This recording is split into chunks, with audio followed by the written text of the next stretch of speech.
नमस्कार दोस्तों, स्वागत है आपका आपके अपने YouTube चैनल जीएस जीनियस में।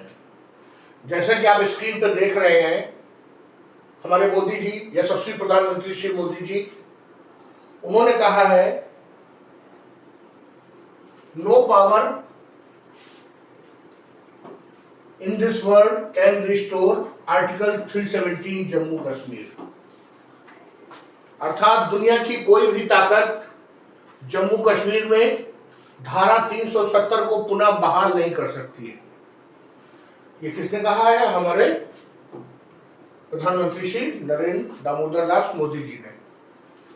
तो आज इसी विषय पर हम कुछ आपसे चर्चा करेंगे, कुछ धारा 370 के विषय में बताएंगे कि धारा 370 लगाने का उद्देश्य क्या था, धारा 370 हटाने का उद्देश्य क्या था और उसके क्या रिपरकशन हो रहे हैं देश में। तो इसी मुद्दे पर हम कुछ छोटा सा वीडियो है, थोड़ी सी चर्चा करेंगे आपसे। इसके पहले कि हम अपना वीडियो शुरू करें, आपसे रिक्वेस्ट है कि हमारे चैनल को सब्सक्राइब कर लीजिए। इंतजार किस बात का कर रहे हैं मित्रों? सब्सक्राइब कर लीजिए। चलिए आइए शुरू करते हैं आज का लेक्चर।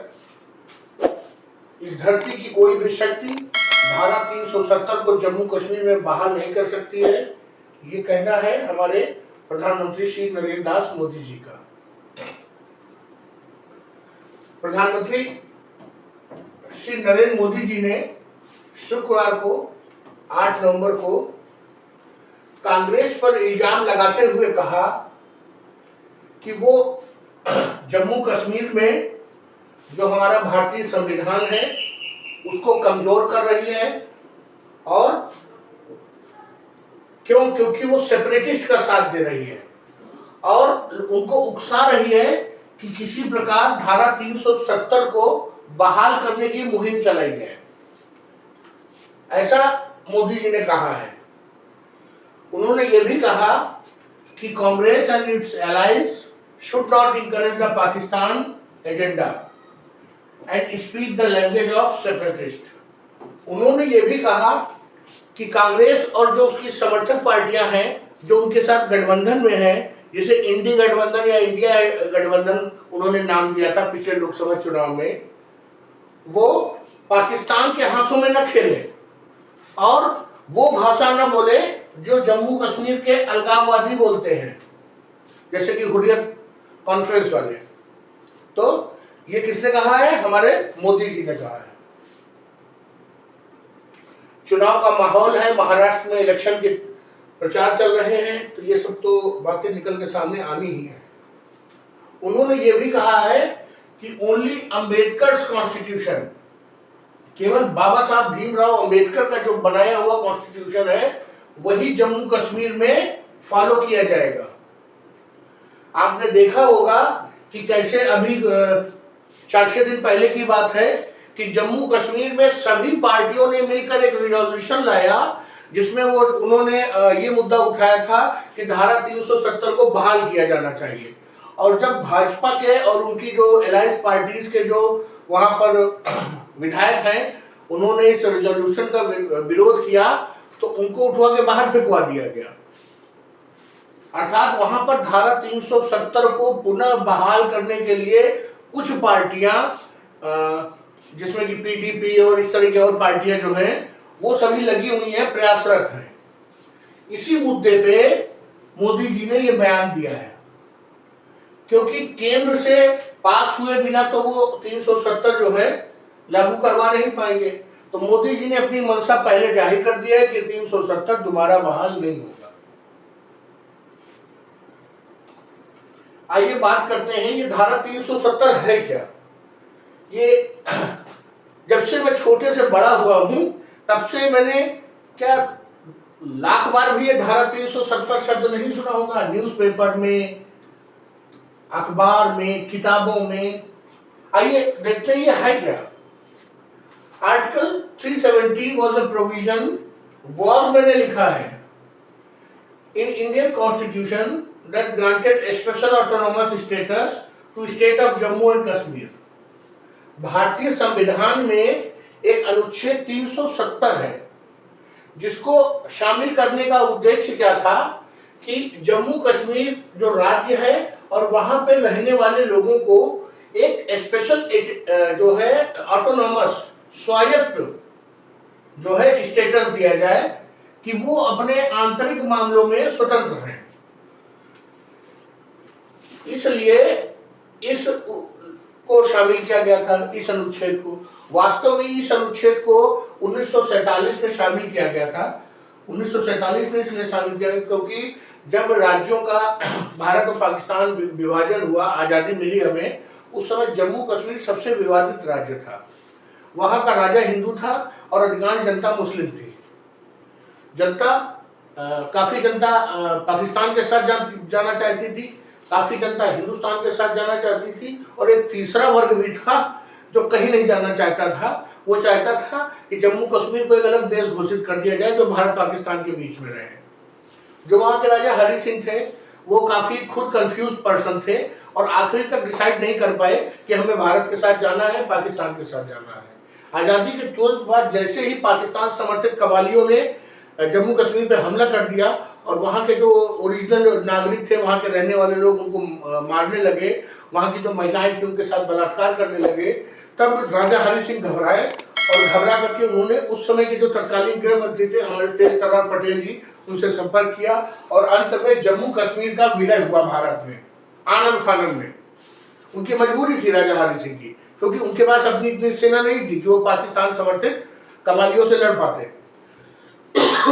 जैसे ही विलय हुआ, भारतीय सेना श्रीनगर उतरी और फिर एक इतिहास बन गया, भारत पाकिस्तान का युद्ध शुरू हुआ और वो युद्ध आज तक वास्तव में रुका नहीं है। कहने को तो 3, 4, 5 युद्ध हो चुके हैं, लेकिन युद्ध तो लगातार जारी है। तो जो वो उसकी विशेष परिस्थिति थी जम्मू कश्मीर, उसको सपोर्ट करने के लिए, वहां के विकास करने के लिए, वहां के व्यापार और ट्रेड को मजबूत करने के लिए ये उनको स्पेशल स्टेटस दिया गया था और उसके तहत उन्हें बहुत सी सब्सिडीज भी दी जानी थी, जिससे कि वो ग्रो कर सकें। और जब वो एक बार ग्रो कर जाएंगे और भारत के सहयोग से ग्रो करेंगे, भारत के मेनलैंड के सहयोग से ग्रो करेंगे, तो स्वाभाविक है कि वो किसी जो ये टेररिस्ट जो देश है उसके साथ नहीं जाना चाहेंगे। तो ये 1947 में इसको लागू किया गया था। लेकिन हुआ क्या कि वहां पर जो राजनीतिक पार्टियां थी उन्होंने इस धारा 370 का काफी मिसयूज किया। इसके अलावा पाकिस्तान ने भी धारा 370 को अब खुद को जम्मू कश्मीर में इन्वॉल्व करने का एक हथियार बना लिया। उन्होंने जो वहां की पॉलिटिकल पार्टीज थी उनको पैसे से, हथियारों से समर्थन देना शुरू कर दिया और जो आतंकवाद की समस्या जम्मू कश्मीर में हुई, कई लोग तो धारा 370 को ही उसका जिम्मेदार मानते हैं कि उनको जो स्पेशल स्टेटस दिया गया, जिसके कारण वो कभी भारत की मुख्य जो धरती है, मेनलैंड है, उससे कभी वो अपने आप को जुड़ाव महसूस ही नहीं कर पाए। उन्हें लगा हम तो अलग हैं। और अंततः हमारी वर्तमान सरकार और हमारे प्रधानमंत्री मोदी जी के कुटिल जो है, कुटिल नहीं कहेंगे, बुद्धिमत्तापूर्ण निर्णय के कारण अगस्त 2019 में इस धारा 370 के प्रावधान को संविधान से समाप्त कर दिया गया। उसके बाद काफी बवाल हुआ देश में, लेकिन अभी तक तो लग रहा है कि डिसीजन उनका सही ही था। अब देखते हैं की फैक्टर्स ऑफ आर्टिकल 370। जो धारा 370 थी उनकी मुख्य ऐसी कौन सी बातें थी जिनके कारण बाकी लोग चाहते हैं कि ये हटा दिया जाए, जो कुछ लोग चाहते हैं कि ये ना हटे, तो उसके बारे में देखते हैं। पहला तो ऑटोनॉमस स्टेटस था। जम्मू कश्मीर को एक ऑटोनॉमस स्टेटस था, वो अपना फ्लैग यूज करते थे, प्लस उनका कॉन्स्टिट्यूशन अलग था। केवल डिफेंस के मामले में वो हमसे जुड़े हुए थे, बाकी उनका पूरी तरह से ऑटोनॉमस स्टेटस था। Jammu Kashmir had significant control over internal affairs except defence and foreign affairs and communication.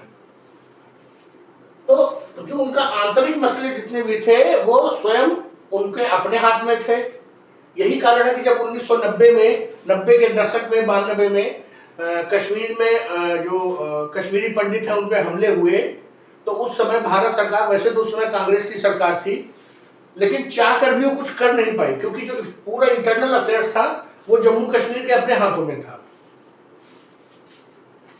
चलिए, दूसरा उनको लाभ था कि उनको दोहरी नागरिकता प्राप्त थी। एक तो उनके पास भारत की नागरिकता थी और दूसरा जम्मू कश्मीर की एक अलग से नागरिकता थी।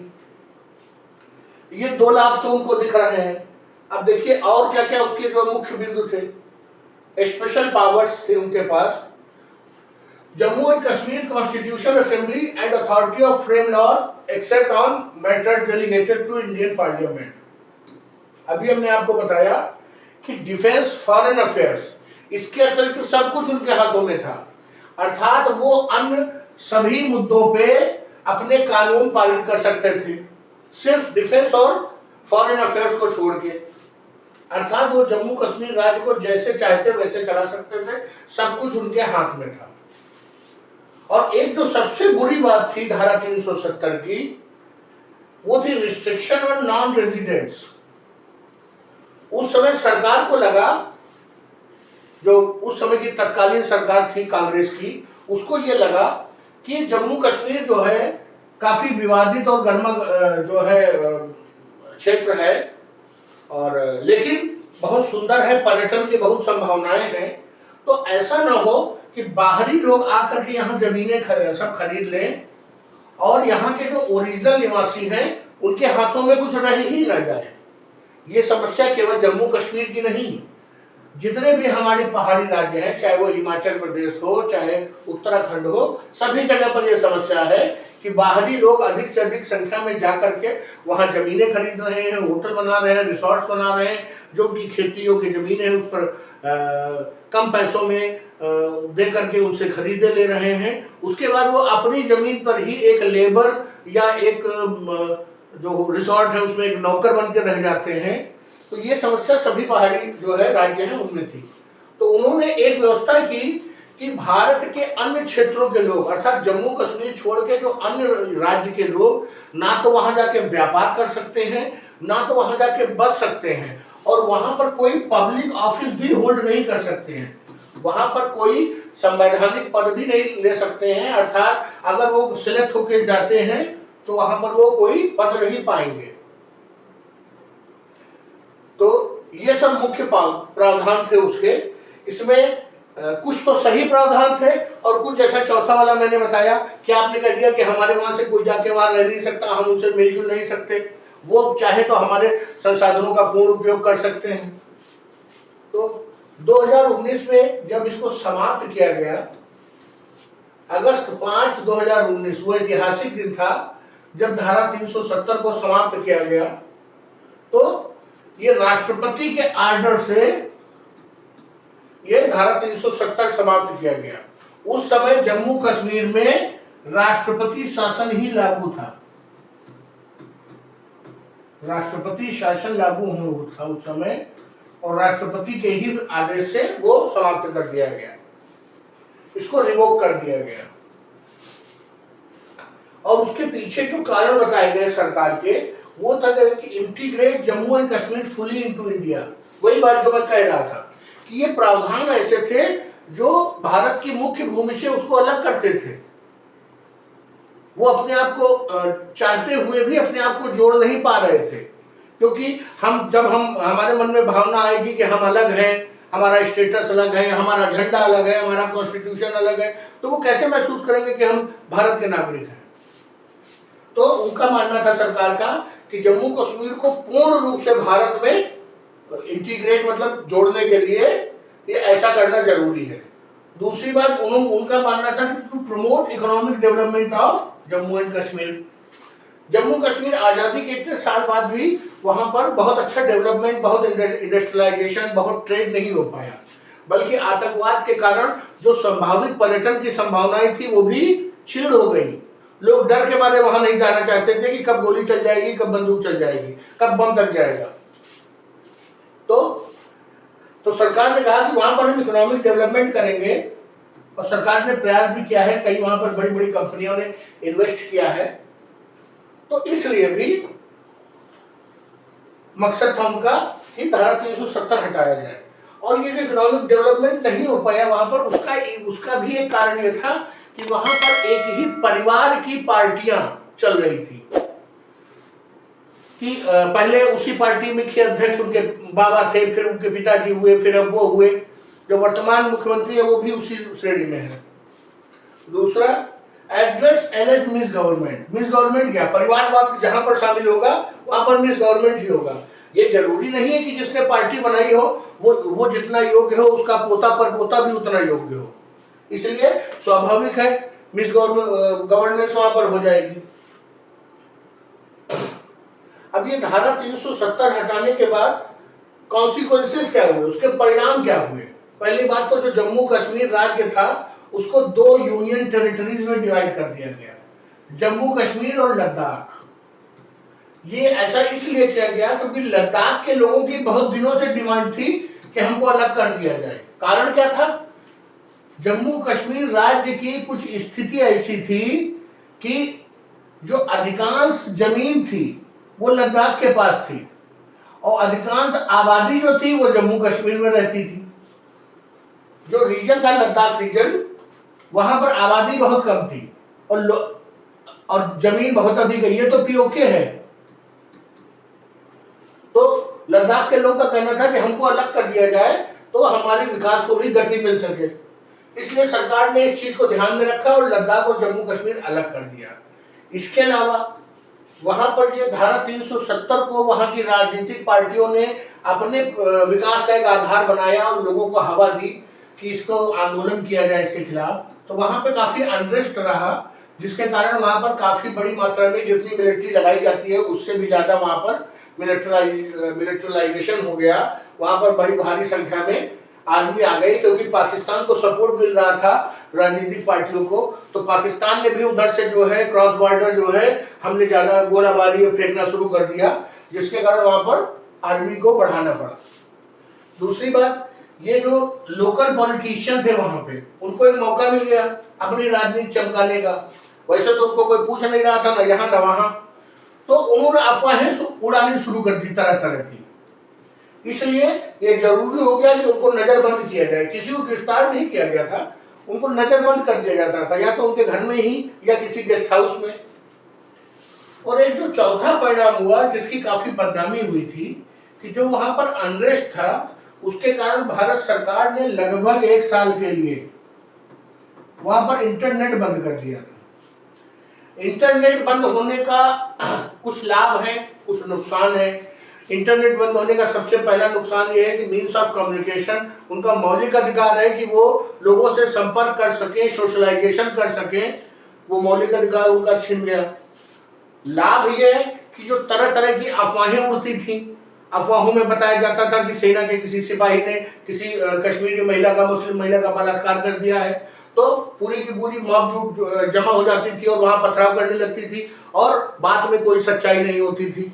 इसके अतिरिक्त किसी ने कह दिया कि वहां पर सेना ने किसी को गोली मार दिया है, पता चला कि नौजवान सड़कों पे उतर आए। तो इस तरह की अफवाहों पे रोक लग गई, लोग अपने घरों के अंदर हो गए। दूसरी बात, उस इंटरनेट के माध्यम से पाकिस्तान और जो भारत विरोधी और ताकतें मौजूद हैं विश्व में, उनसे संपर्क हो रहा था, उनसे मदद मांगी जा रही थी, उनको जो फेक जो एडिटेड न्यूज और एडिटेड फोटोग्राफ्स भेजी जा रही थी, वो सब पे रोक लग गई। तो ये तरीका है, सरकार का टूल होता है इंटरनेट को बंद करना और लॉ एंड ऑर्डर पे काबू पाना। तो ये कुछ उसके परिणाम हुए। अब आइए देखते हैं कि ये जो धारा 370 के बाद जो ये हटा और ये लद्दाख और उसमें जो ये चेंज हुआ, वो जो मैं आपको बता रहा था, ये तो लगभग पीओके है। This is PoK. पीओके मतलब पाक ऑक्यूपाइड कश्मीर, पाक अधिकृत कश्मीर। हिंदी में आप इसे पाक अधिकृत कश्मीर कहेंगे। वास्तव में ये भारत का ही एक अभिन्न अंग है, परंतु हमारे जो पहले के जो हमारे राजनीतिक नेतृत्व था उसकी इच्छा शक्ति की कमी और कुछ दूरदर्शिता का अभाव के कारण आज ये पाकिस्तान के कब्जे में है और धीरे धीरे पाकिस्तान ने इसको चाइना को हैंड ओवर करना शुरू कर दिया है। इसके बदले वो चाइना से अपने जरूरतों को पूरा करता है। तो आपको बताना था कि अधिकांश जो भूमि है वो लद्दाख के पास है। ये चाइना ऑक्युपाइड है, चाइना ऑक्युपाइड लद्दाख। और जो ज्यादा से ज्यादा जनसंख्या रहती है वो जम्मू कश्मीर में रहती है। जम्मू कश्मीर को भारत सरकार ने 2019 के बाद अब एक फुल फ्लेज राज्य का दर्जा दे दिया है, लेकिन लद्दाख अभी भी यूनियन टेरिटरी है। वहां भी एक आंदोलन चल रहा है कि हमको भी राज्य का दर्जा दिया जाए, लेकिन चूंकि 2020 के बाद से चाइना के साथ संबंध खराब हो गए और लगातार ऐसी घटनाएं हो रही थी कि जो है पैंगोंग लेक के पास कभी भी स्क्रमिश हो जाती थी, कभी भी झड़प हो जाती थी और कभी भी एक फुल फ्लेज वार में कन्वर्ट हो सकता है। इसके लिए भारत सरकार ने उसको यूनियन टेरिटरी ही रहने दिया। हो सकता है कि भविष्य में इसको भी स्टेट का दर्जा भारत सरकार दे दे, क्योंकि चाइना के साथ संबंध लगातार सुधर रहे हैं और जब तक संबंध नहीं सुधरेंगे तब तक तो भारत सरकार इसको यूटी ही रहने देगी। लेकिन वहाँ आंदोलन बहुत तेजी से चल रहे हैं, क्योंकि उनका मानना है कि जिसलिए हमने अलग राज्य की मांग कर रहे थे वो तो हमारा उद्देश्य ही नहीं पूरा हुआ। अब ये जम्मू कश्मीर को जो 370 धारा 370 से आजाद करवाया गया, मुक्त किया गया, उसके रिएक्शन क्या हुए, रिपरकशन क्या हुए? तो पहली बात तो विदेशों में कुछ ताकतें हैं जिनको बस भारत की सब कमियां नजर आती हैं, अपनी कमियां नहीं नजर आती। उसमें तो सबसे बड़ी संस्था यूनाइटेड नेशंस है। ये एक बिना दांत का शेर है जो आंखें भी दिखाता है और गुर्राता भी है, बस इसके बस का कुछ नहीं है। उसने तुरंत बताना शुरू किया कि यहाँ पर जो माइनॉरिटीज है उनके जो है अधिकारों का हनन हो रहा है, जबकि विश्व में हर जगह पर जो युद्ध चल रहे हैं उनको रोक पाने में यूनाइटेड नेशन असमर्थ है और पूर्ण रूप से वहां के जो नागरिकों की मृत्यु हो रही है, वहां जो बच्चे मर रहे हैं, जो महिलाएं मर रही हैं, उनके लिए यूनाइटेड नेशन खुद जिम्मेदार है, क्योंकि वो संस्था है जिसको वो युद्ध रोकना चाहिए था और वो असफल हुआ। तो लोगों के जो जीवन के अधिकार का हनन हो रहा है उसके लिए यूनाइटेड नेशंस ही जिम्मेदार है। और दूसरा यूएसए, जिसकी आदत है सबके फटे में टांग डालने की, उसने तुरंत बताना शुरू किया कि माइनॉरिटीज का हनन हो रहा है। वो अपना इतिहास नहीं बताता कि उसने अमेरिका के जो रेड इंडियंस थे उनकी नस्ल को ही समाप्त कर दिया। तो ये हुआ कि इंटरनेशनल बहुत से लोग, जो बहुत से देश और विशेषकर भारत विरोधी जैसे तुर्की, अजरबैजान और भी कुछ यूरोपियन कंट्रीज हैं, उन्होंने लाउड स्पीकर लेके चिल्लाना शुरू कर दिया। दूसरा रिएक्शन हुआ डोमेस्टिक डिबेट। कुछ लोग थे जो 370 हटाना चाहते थे, कुछ लोग थे जो 370 के समर्थक थे। वो उनको एक प्लेटफॉर्म मिल गया, मीडिया चैनल। हर शाम को करीब 1 साल तक धारा 370 लेकर के 2-3 लोग इधर से बैठते थे, 2-3 लोग उधर से बैठते थे और जो न्यूज एंकर होता था वो दोनों के बीच में मैच करवाता था। अंत में गाली गलौज के साथ वो मैच समाप्त हो जाता था और अगले दिन शाम को फिर कुछ नए खिलाड़ियों के साथ एक नया फील्ड सस्ती थी, उस पर नया मैच शुरू होता था और फिर थोड़ी देर में गाली गलौज होती थी और फिर खत्म हो जाता था। ये केवल एक चैनल की बात नहीं है, ये सभी चैनलों की बात है। बीच बीच में जब कोई नई न्यूज आ जाती, कोई और देश की कुछ और बात आ जाती, तो 1-2 दिन तक वो समाचार चलता, उसके बाद फिर से मैच पे वापस आ जाते हैं और कबड्डी चालू हो जाती है। तो ये हुए थे परिणाम जिनका कोई मतलब नहीं है। इनका काम है चिल्लाना और ये चिल्लाते रहते हैं कि कोई सुनता नहीं है।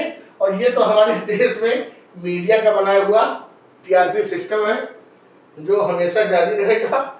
जब मीडिया मैच करवा सकता है, मैच करवाएगा जरूर। तो चलिए दोस्तों, धारा 370 पे मोदी जी के इस बयान को लेकर हमने आपसे कुछ चर्चा की।